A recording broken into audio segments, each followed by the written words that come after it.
Welcome back. আশা করি সবাই খুব ভালো আছেন এবং সুস্থ আছেন। এটা 2025 সাল। আপনি কি এখনো মিউচুয়াল ফান্ড ইনভেস্টমেন্ট বা অন্যান্য ইনভেস্টমেন্টে নমিনেশন অ্যাড করেননি? একটু খেয়াল করে খুঁজে দেখবেন তো। এটা কিন্তু আপনার পরিবারের পক্ষে সমস্যার হতে পারে। কি কি হতে পারে? এক নম্বর কারণ আপনাকে বলছি, আপনার ফ্যামিলির জন্য আপনার ওয়েলথ অ্যাক্সেস করে ব্যাপারটা সেটা কিন্তু সময় সাপেক্ষ হতে পারে। তা বাই চান্স আপনার যদি কোনো কিছু হয়ে যায় তাহলে সেক্ষেত্রে তাদের পক্ষে ব্যাপারটা সময় সাপেক্ষ হবে।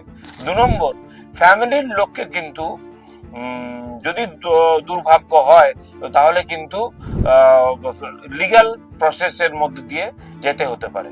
3 নম্বর পয়েন্ট, আপনার এস্টেট সেটেলমেন্ট সেটা কিন্তু অনেক কমপ্লিকেটেড হয়ে যেতে পারে। এবং আমরা দেখেছি, আমাদের জানা আছে যে ডিসিজড অর্থাৎ যিনি মারা গেছেন তার জমানো অর্থ তিনি চাননি এমন উত্তরাধিকারীর কাছে টাকাটা চলে গেছে। 4 নম্বর পয়েন্ট, এই সমস্ত কমপ্লিকেশন এড়ানোর জন্য আপনার সমস্ত ইনভেস্টমেন্ট এবং মিউচুয়াল ফান্ড ইনভেস্টমেন্টে নমিনি অ্যাড করুন।